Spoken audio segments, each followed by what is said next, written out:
नमस्कार, आप देख रहे हैं सत्य हिंदी का दोपहर 2 बजे का बुलेटिन और मैं हूं आपके साथ कृति सिंह। पेपर लीक के मुद्दे पर आज राहुल गांधी ने छात्रों को साथ लेकर प्रेस कॉन्फ्रेंस की और 3 मांगे फिर से दोहराई। उधर संसद मार्च हिंसा मामले में पहली एफआईआर दर्ज हो गई है, जिसमें हत्या की कोशिश जैसी धाराएं तक लगाई गई हैं। महाराष्ट्र में राज और उद्धव ठाकरे छात्रों के समर्थन में तिरंगा मार्च निकालेंगे, जबकि टेट पेपर लीक का मास्टरमाइंड बिहार से गिरफ्तार कर लिया गया है। आज सरकार और सीजेपी के बीच अहम बैठक होने वाली है, जहां शिक्षा मंत्री के इस्तीफे पर साफ जवाब मांगा जाएगा। इन्हीं खबरों पर इस बुलेटिन में बात करेंगे, लेकिन उससे पहले आपको बता दें कि अब आप हमारे चैनल सत्य हिंदी के ऐप पर हमारे सभी न्यूज बुलेटिन, हमारे चैनल की तीखी बहस वाले सारे शो, हमारी वेबसाइट की सारी खबरें, सब कुछ बस एक क्लिक पर यानी कि आपके अपने सत्य हिंदी के ऐप पर देख सकते हैं। इसलिए तुरंत डाउनलोड कर लीजिए। डाउनलोड करने के लिए लिंक आपको इस वीडियो के डिस्क्रिप्शन में मिल जाएगा। तो आइए अब रुक कर लेते हैं दोपहर की 5 बड़ी खबरों का। राहुल ने छात्रों के साथ की प्रेस कॉन्फ्रेंस, बोले मोदी अतीत भविष्य से नहीं लड़ सकते। संसद मार्च हिंसा मामले में पहली एफआईआर, हत्या की कोशिश समेत 13 गंभीर धाराएं लगी। ठाकरे बंधु 26 जुलाई को निकालेंगे तिरंगा मार्च, राज ठाकरे ने की छात्रों से बड़ी अपील। Maharashtra TET paper leak, police ने मुख्य आरोपी विजेंद्र कुमार को बिहार से किया गिरफ्तार। सीजेपी की सरकार के साथ बैठक आज, शिक्षा मंत्री के इस्तीफे पर हां या ना में मांगेंगे जवाब। कांग्रेस नेता और लोकसभा में नेता प्रतिपक्ष राहुल गांधी ने शनिवार को लेफ्ट के छात्रों के साथ लेकर प्रेस कॉन्फ्रेंस की। राहुल ने क्या कुछ कहा प्रेस कॉन्फ्रेंस में, सुनिए। This is all the system that is attacking them. I told them inside. I said, do not worry. Do not worry. No amount of strength. The entire Indian government, every single person in the Indian government cannot move you from there. So, जितना करना है वो करें। बंद करना है बंद करो, धमकाना है धमकाओ, कुछ करना है करो। हम नहीं हटने वाले हैं, ये नहीं हटने वाले हैं। ये हिंदुस्तान के फ्यूचर हैं, इनको देख लो अच्छी तरह। इससे कोई नहीं लड़ सकता। Narendra Modi is India's past, the past can never fight the future. Thank you. Press conference के दौरान राहुल गांधी ने केंद्र सरकार के सामने छात्रों की 3 मांगों को फिर से रखा और कहा कि इन मांगों पर किसी भी तरह का समझौता नहीं हो सकता।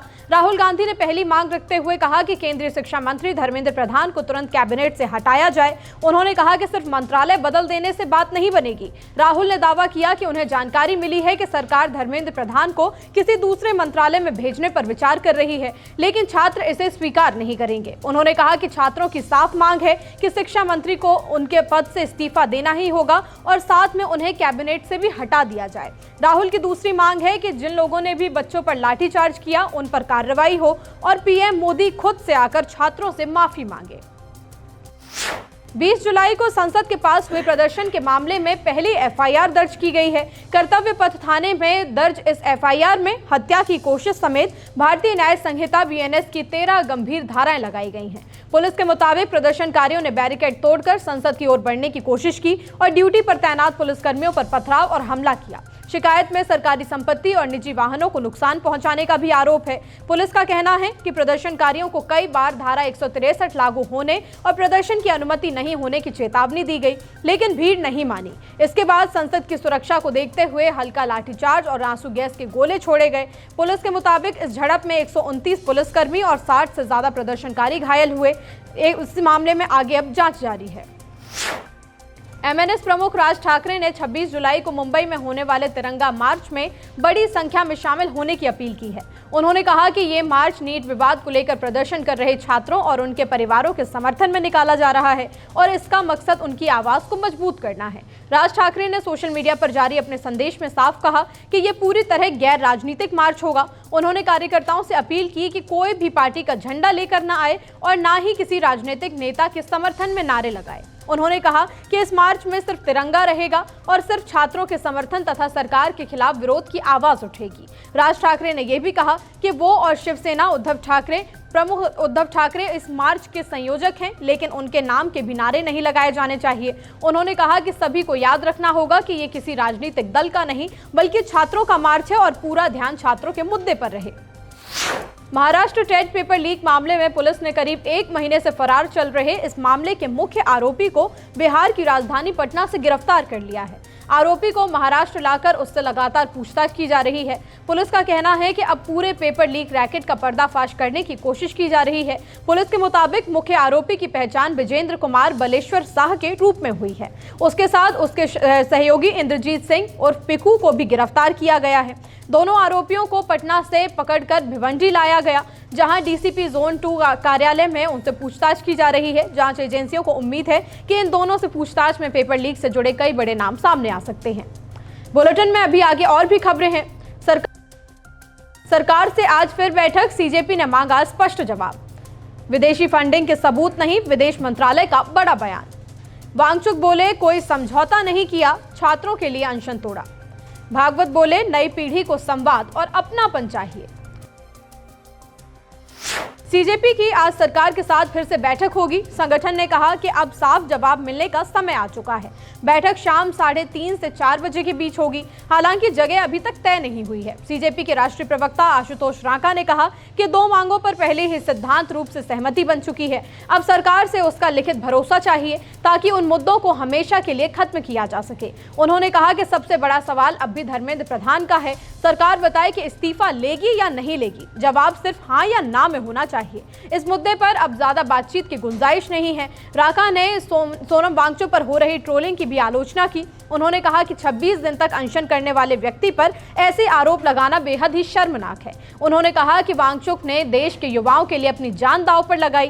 कांग्रेस सांसद इमरान मसूद के बयान पर भी सीजेपी ने आपत्ति जताई। राका ने कहा कि छात्रों के खिलाफ केस ना हो और मुआवजा मिले, इसके लिए सभी ने मिलकर कोशिश की। ऐसे में सोनम वांगचुक की नीयत पर सवाल उठाना सही नहीं है। छात्र आंदोलन को लेकर विदेश मंत्रालय ने बड़ा बयान दिया है। मंत्रालय ने कहा कि विदेशी फंडिंग के कोई सबूत नहीं मिले हैं। ये बयान कई राजनीतिक आरोपों के बीच आया है। विदेश मंत्रालय के प्रवक्ता रणधीर जायसवाल ने कहा कि उनके पास ऐसी कोई जानकारी नहीं है जिससे लगे कि आंदोलन को विदेश से मदद मिल रही है या फिर इसे बाहर से चलाया जा रहा है। हाल के दिनों में बीजेपी की कई नेताओं ने सवाल उठाए थे। उन्होंने आंदोलन के पीछे विदेशी फंडिंग का शक जताया था।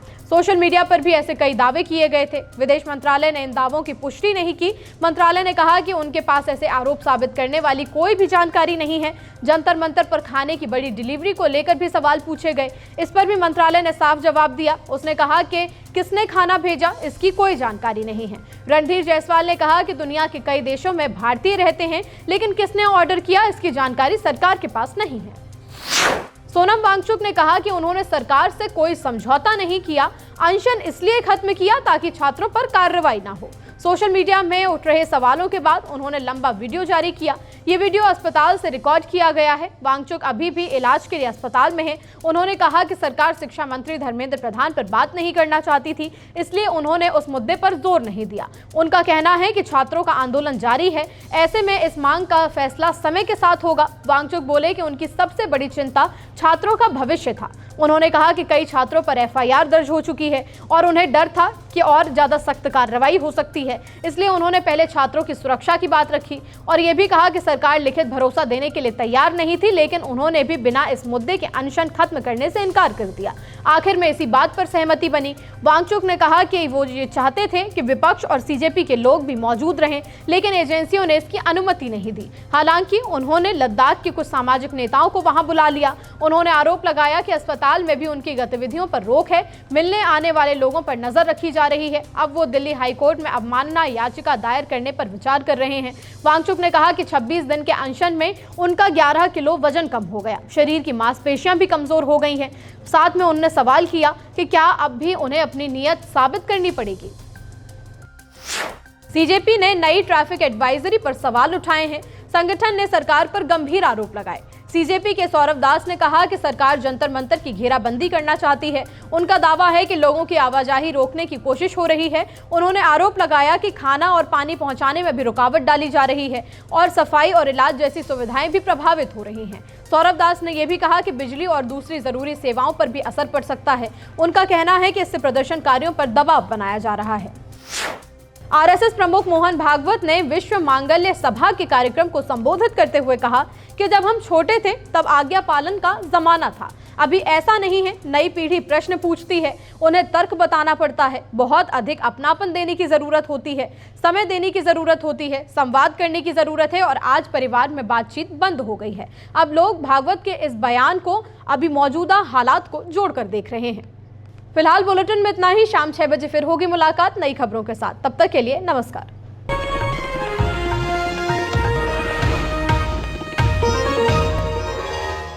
Copyright disclaimer under Section 107 of the Copyright Act 1976. Allowance is made for fair use for purposes such as criticism, comment, news reporting, scholarship, and research. Fair use is a use permitted by copyright statute that might otherwise be infringing.